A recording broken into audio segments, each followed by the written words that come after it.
RRB group D ২০২৫। তো এই পরীক্ষাটা হবে কিনা আমি জানি না, কবে হবে সেটাও জানি না। যে এখানে যে ক্যাট নামক অর্থাৎ একটা কারোর সাথে কেস হয়েছে, কারোর সাথে ইন দ্য সেন্স আইটিআইরা কেস করেছে যে এই পরীক্ষাটা একমাত্র তারাই দিতে পারবে, ক্লাস 10 এর যারা পাস আউট তারা পরীক্ষা দিতে পারবে না। বাট নোটিফিকেশন যখন ফাইনাল বেরিয়েছিল তখন রেল বলেছিল যে ক্লাস 10 এ যারা পাস আউট আছে তারা পরীক্ষা দিতে পারবে। এটা নিয়ে একটা সমস্যা হয় বিকজ এরপর মানে 2019-এ সম্ভবত বলেছিল যে ওটাই লাস্ট পরীক্ষা ক্লাস 10 এর, তারপরে যাবতীয় যা গ্রুপ ডির রিক্রুটমেন্ট হবে অনলি আইটিআইদের জন্য, এটাই ধরে নেওয়া হয়েছিল। দ্যাটস ওয়াই এই পরের 4 বছরে অর্থাৎ 2019-এর পর থেকে 2024 অবধি বহু মানুষ যারা গ্রুপ ডিকে টার্গেট করে চলছিল তারা আইটিআইতে অ্যাডমিশন নিয়েছে। ইনফ্যাক্ট এরকম পাবলিক আছে যারা উচ্চ মাধ্যমিক গ্র্যাজুয়েশনের পরও আইটিআই করেছে ফর দ্য রেল এক্সামিনেশন। তো থাকে এরকম। এখন ঘটনা হচ্ছে যে এই নিয়ে তো একটা কেস চলছে এবং কেসটা অনেক দিন ধরে চলছে, যার জন্য একটা টেন্টেটিভ ডেট দেওয়া হয়েছিল যে 17ই নভেম্বর থেকে পরীক্ষা হবে, যার জন্য রেলের গ্রুপ ডি থেকে স্ট্যাটাস পর্যন্ত আপডেট করে দেওয়া হয়েছিল অক্টোবরের দিক করে। তো আমি ধরে নিয়েছিলাম 17 নভেম্বর থেকে পরীক্ষা হবে। আজকে 4 নভেম্বরে একটা কেস উঠেছিল এবং তারপর সেটা নিয়ে অনেক কিছু আপডেট হয় এবং সেখানে বোঝা যাচ্ছে যে পরীক্ষাটা বা এই কেসটা ক্লাস 10 এর দিকেই চলে গেছে। অর্থাৎ যারা ক্লাস 10 পাস তারাও দিতে পারবে এবং আইটিআইরা দিতে পারবে হয়তো এবারের জন্য। পরের বারে কী হবে জানা নেই। তো কেস তো হয়েছে। এখন সবাই যেটা বলছে যে এটার ভ্যাকেন্সি বাড়ানো উচিত। দেখুন আমি কয়েকটা কথা বলি। আমি কেন এই কথাগুলো বলছি? কারণ হচ্ছে 2018 যে পরীক্ষাটা হয়েছিল তাতে রিটেন পাস করেছিলাম। কাট অফ প্রচুর হাই গেছিল বাট আমি ক্লিয়ার করেছিলাম। তাতে আমার যেটুকু বোধগম্য হয়েছিল যে কপাল ছেড়ে সেবারে পরীক্ষাটা একটাই পরীক্ষা ছিল, খুব টাফ পরীক্ষা হয়েছিল। আমি ক্লিয়ার করেছিলাম 2 টো জিনিস। একটা হচ্ছে অঙ্ক ক্লিয়ার করতে হবে, মানে অঙ্কটা মারাত্মক লেভেলে করে যেতে হয়েছিল। মানে জাস্ট আমি ফ্র্যাকশন অফ সেকেন্ডে অঙ্ক করেছিলাম। জিআই মারাত্মক লেভেলে ছিল। মানে এই যে যখন যেটা নিয়ে করে তার সেই টাইমে যে সেই ফোকাস, তার সাথে তার অ্যাকুরেসি, তার কনসেন্ট্রেশন সেই লেভেলে যদি রাখা যায় তাহলে সেটা ক্র্যাক হয়ে যায়। আমার মানে কোথাও একটা ল্যাক হয়ে গেছিলো যে আমি মাঠটা ক্লিয়ার করতে পারিনি এবং সেটা আমার দোষে হয়েছিল বিকজ আমি ভাবিনি আমার রিটেনটা ক্লিয়ার হয়ে যাবে এবং 15 দিনের মধ্যে মাঠ তোলা সম্ভব হয়নি। আজকের দিনে দাঁড়িয়ে থেকে আমার ওয়েট অনেকটা কম আছে, এটা ঠিক। মাঠ ক্লিয়ার করার ক্ষেত্রে হয়তো আমি একটা সুবিধা পেতে পারি মেবি, কিন্তু এখন তো আমাকে রিটেন পাস করতে হবে। যারা প্রথম থেকে পরীক্ষাটাকে সিরিয়াসলি নিয়েছে, যারা ফোকাস রেখেছে, যে জানে যে এই পরীক্ষাটা দিয়ে দিতে পারবে, তাদের জন্য গুড উইশেস, তাদের জন্য বেস্ট অফ লাক। বাট এই পরীক্ষাটা ক্লিয়ার করার ক্ষেত্রে আমার যেটা মনে হয় জিআই, ম্যাথ এই দুটো জিনিসকে খুব ভালোভাবে রাখতে হবে সামনে। বাদ বাকি ব্যাপারটা হচ্ছে কোন কোশ্চেন করবো, কোন কোশ্চেন ছাড়বো, এটাই হচ্ছে মেন থিং। আর সায়েন্সটা একটু পড়ে যেতে হবে, জেনারেল নলেজ, জেনারেল সায়েন্সের কিছু কোয়েশ্চেন থাকবে ডেফিনেটলি। তো এই সব মিলিয়ে যদি কিছু জিনিসকে মানে ফোকাস রেখে চলা যায় তাহলে পরীক্ষাটা ক্লিয়ার হয়ে যাবে। কেউ কেউ বলছে যে এটা যেহেতু আইটিআই এবং ক্লাস 10 দুজনেই যাচ্ছে, তো দুজনেই বুঝতে পারবে, তো এটার এখন ভ্যাকেন্সি বাড়াতে হবে। ভ্যাকেন্সি এখন বাড়বে কি বাড়বে না সেটা নিয়ে আর কিছু নেই। কেন কি ভ্যাকেন্সি বাড়াতে গেলে এখানে কিছু সমস্যা আছে। এখন অনেকেই বলছে যে ভ্যাকেন্সি বাড়ানো উচিত কিনা। ভ্যাকেন্সি বাড়বে না, কমে যেতে পারে। ভ্যাকেন্সি বাড়ার চান্স যে হিউজ হবে তাও না, বিকজ প্রত্যেকে জোন ধরে ধরে অ্যাপ্লাই করেছে। তো এইরকম পাবলিক থাকে যে যারা আগেই টার্গেট করে নেয় যে প্রিভিয়াস ইয়ারে কাট অফ কেমন গেছে সেই অনুযায়ী বোর্ড অ্যাপ্লাই করে। কেউ করে যে কোথায় বেশি ভ্যাকেন্সি আছে সেখানে অ্যাপ্লাই করে দেয়। এরকম দু ধরনের ক্যান্ডিডেট থাকে। আমি এবছর ফার্স্ট টাইম, এই প্রথমবার ওয়েস্ট বেঙ্গল কলকাতা আরআরবি অথবা ইস্টার্ন আরআরবির বাইরে গিয়ে আমি ফর্ম ফিল আপ করেছিলাম। আমি এবছর গুজরাটের ফর্ম ফিল আপ করেছি, মানে আহমেদাবাদ বোর্ড। আমি জানি না যে সেখানে কাট অফ কত আছে না আছে, আমি জাস্ট দেখেছি ওখানে ভ্যাকেন্সি বেশি, আমি অ্যাপ্লাই করে দিয়েছি।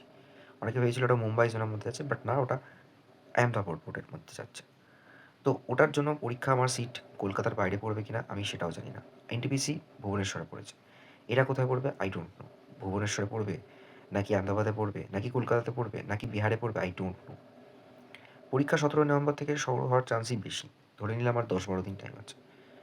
তো এই সমস্ত কিছু পরিপ্রেক্ষিতে আমি কোথাও আমার মনে হয় যে আজকের দিনে দাঁড়িয়ে থেকে আমি ম্যাথ নিয়ে আমি ভাবছি না, জিআই নিয়েও ভাবছি না। আমি শুধু সায়েন্সটুকু পড়বো আর জিআই মানে জেনারেল নলেজটুকু জাস্ট গ্রিপ করে নিয়ে চলে যাব।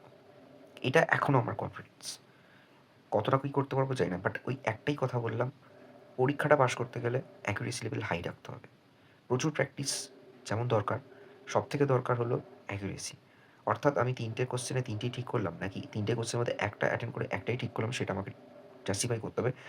তার উপর ডিপেন্ড করছে নর্মালাইজেশনের একটা ফ্যাক্টর। তো এই সব মিলিয়ে যারা এই পরীক্ষাটাকে পাখির চোখ মানছে তাদের মনে করি দিনে এখনও 2টো করে মক দেওয়া উচিত। তার সাথে পরীক্ষা 17ই নভেম্বর থেকেই হচ্ছে, এটা ধরে চলাটাই বেটার আই থিঙ্ক। কেন? মেবি 17ই নভেম্বর হয়তো অফিসিয়ালি একেবারে টু দ্য ডেট স্টার্ট না হলেও নভেম্বরের মধ্যে পরীক্ষাটা শুরু হওয়ার চান্সই বেশি আছে। সেটা 20 তারিখ, 22 তারিখ, 25 তারিখ হতে পারে। ডিসেম্বর অবধি যাবে না। ইউজুয়ালি 10 দিন আগে থাকতে সিটি ইন্টিমেশন দেওয়া শুরু হয়। সেই হিসেবে গেলে 7 তারিখ থেকে দেওয়ার কথা। যদি সেটা চলে আসে তাহলে কারোর কিছু করার নেই। রেলের সেটআপ সেভাবেই রয়েছে। কেন এরপর আইবিপিএস এর এক্সাম থাকবে, আরও অন্যান্য এক্সাম থাকবে। তো আশা করছি যে এবছর টিসিএস পরীক্ষাটা ভালোভাবে কন্ডাক্ট করবে।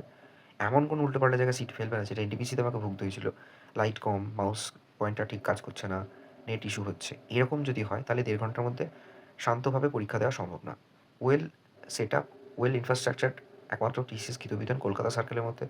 বাইরে কিছু ইঞ্জিনিয়ারিং কলেজ থাকে সেগুলো ঠিক আছে। এছাড়া থার্ড পার্টি যেগুলো ভেন্ডার থ্রু দিয়ে নেওয়া হচ্ছে সেগুলোর যদি প্রপার সেটআপ যদি না থাকে, ইনফ্রাস্ট্রাকচার যদি ঠিক না থাকে, তাহলে কিন্তু পরীক্ষা শুধুমাত্র এই অ্যাকুরেসি, শুধুমাত্র পারফরমেন্সের উপর ডিপেন্ড করে না। কারণ হচ্ছে দুটো জিনিস মাথায় রাখতে হয়। যেটা আমার মনে হয়েছে, আমি কিছু পরীক্ষা তো অ্যাটলিস্ট রিটেনগুলো ক্লিয়ার করেছিলাম। তা থেকে আমার যেটুকু মনে হয়েছে, হয়তো আমি ফাইনালি পাইনি, প্রাইভেট জব করছি, ইটস ওকে। দিনটা খুব ইম্পর্টেন্ট। দিনটার সময়টা যে সেটা আমার জন্য কিনা। যদি ক্লিক করে যায় তাহলে পরীক্ষা ক্লিয়ার হয়। তার জন্য যেমন কোশ্চেন, যেমন নেগেটিভ মার্কিং না খাওয়া, নর্মালাইজেশন ঠিক রাখা, তার সাথে আমার কোথায় পরীক্ষাটা পড়ছে সেই এনভায়রনমেন্টটা, যে আমাকে পরীক্ষা চলাকালীন এসে ফর্ম ফিল আপ করতে হচ্ছে কিনা, কোথাও সাইন করতে হচ্ছে কিনা, ওই করতে গিয়ে যে ফোকাসটা সরে যাওয়া, সেগুলো কিন্তু ভীষণ ইম্প্যাক্ট ফেলে পরীক্ষা চলাকালীন। যেগুলো টিসিএস গীতবিতানে আগে থাকতেই করে নেয়।